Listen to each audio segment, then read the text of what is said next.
1212.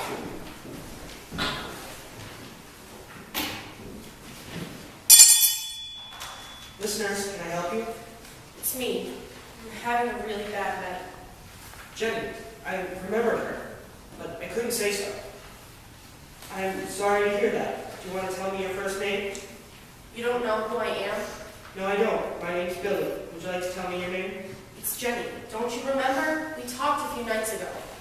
I'm sorry. It's okay, Billy. I know you have to do that. You said you're having a bad night. What's going on?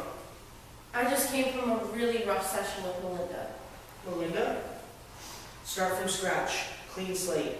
Every time. My therapist. She's helping me go back into my childhood and dig stuff up.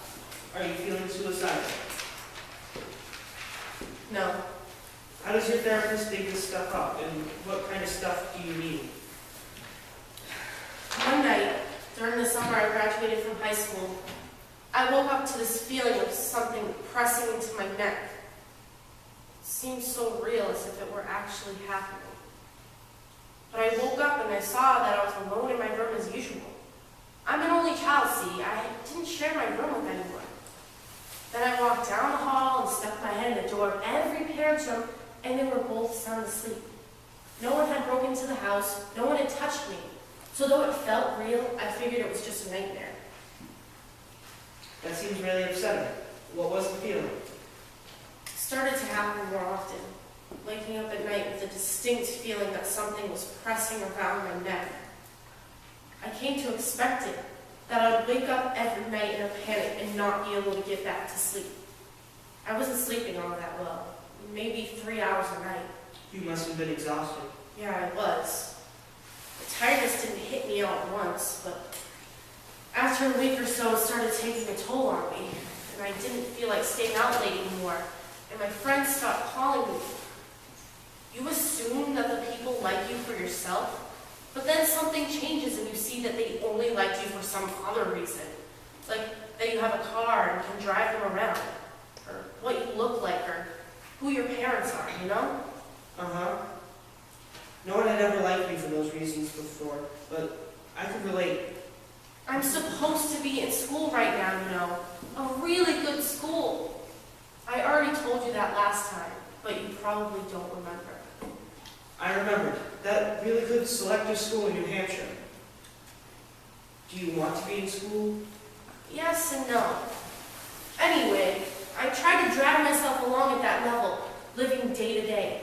I had this weird feeling like dread that was building up inside me, and on one of those rare occasions when I discussed anything important with my mom, she sent me to a counselor who specialized in anxiety disorders.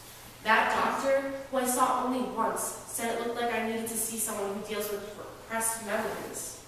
And that was how I found Melinda. Did she help you? She changed my whole life. The first time I went to her office, she asked if there was any possibility that I'd been abused as a kid and didn't remember. I got really frightened. It was like time was standing still. And then I felt this huge sadness come up from somewhere inside me that I hadn't even known was there. And I couldn't talk about for 10 minutes. And then Melinda said, not in an accusing way, but in a kind of gentle way, all accepting way. Because she's a very gentle person, she said. Why are you protecting them, Jenney? Margaret and Richie whispered about her last call, but I was barely aware of that. Why are you protecting them? Meaning who? Meaning my parents. The parents were abusive. She meant that your parents had hurt you in some way, had abused you. Exactly. Mirror. Reflect. I'm so sorry, Jenney. It must have been really awful to find that out. Believe me, it was. My parents were having a dinner that night for two couples they'd known since college, and I almost didn't want to go home. After I left Melinda's, I called my parents and made an excuse about needing to go to the library. And I didn't go home until after 9 when the library closed. And I shut myself in my room and shut out the laughter and the dishes clinking and the music and everything else from the dinner party. And I just emptied myself out and allowed myself to feel nothing. just the way I did at Melinda's. Because it was easier to feel nothing than to feel the pain of what had really happened. The pain of betrayal. And then something else happened. What was that? After the whole neck thing, I started getting another feeling that seemed real on my face. The feeling of something cold and hard on my cheek, like stones. And I worked really hard in my sessions with Melinda. She regressed me and took me back through all the years and all the pain. Oh God, I nearly turned myself inside out. And we figured out what it meant. The feeling on your face? What was it? Melinda kept saying, "Where are you, Jenney? Where are you when your face feels so cold?"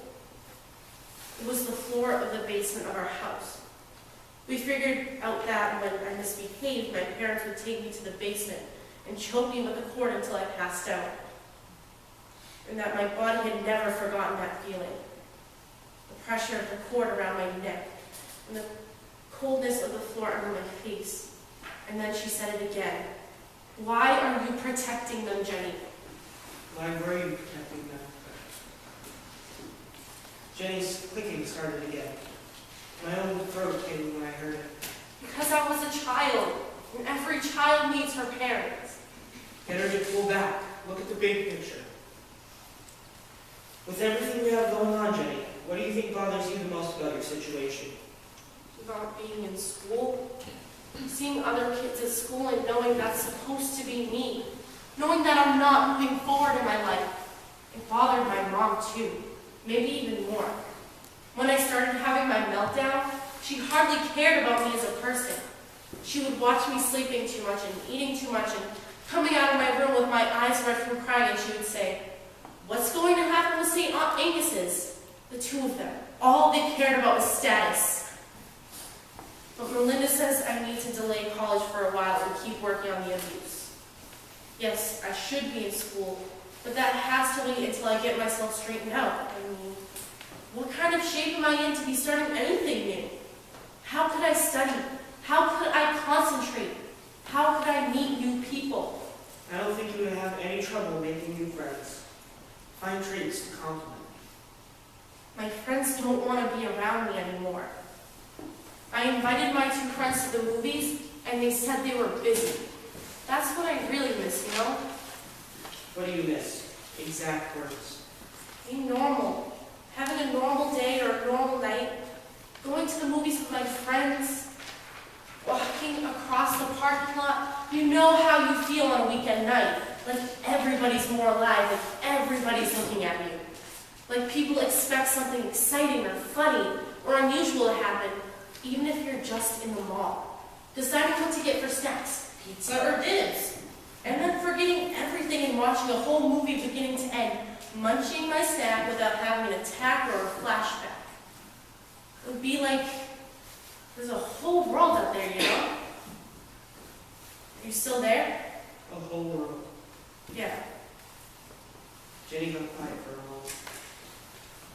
Melinda says to put everything on hold. She says getting to the bottom of my memories has to be my #1 priority in life. Jenny said she repressed the memories because they were too painful. While she spoke, I tried imagining what it would be like to be afraid of your own memories. I had bad memories too, of course, of last winter and other times, but I didn't have trouble remembering them because they were not as bad as Jenny's. They were tolerable. I tried to imagine memories that lurked at the edge of other memories, ready to pounce like something from a horror movie. You must be very strong to get through something like this. Did you ever confront your parents? Of course. And what did they say? They said none of it was true. They said I was making it up. And then they blamed Melinda for ruining our relationship. Of course they're not going to admit it. I felt Margaret's touch on my arm. It got more insistent, a strong pinch on my elbow. She had leaned across Richie's station to signal me. I kept my cell phone on the table to time my calls. 6 minutes had gone by, but Jenny seemed so upset I couldn't hang up now. Have you ever been through a crisis? Well, You have. I can tell. Maybe you can talk about it sometime. It'll be my turn to listen. I hope you get to your movie soon. It sounds like it'll be fun. I hope so too. I have to go. You helped me a lot, just by being there. I'm really happy you called, and I hope you keep feeling better today. And the day after that, when I heard a smile in her voice, I would know it was time to stop. You sound like a greeting card. I really meant it. Maybe I'll call you Hallmark.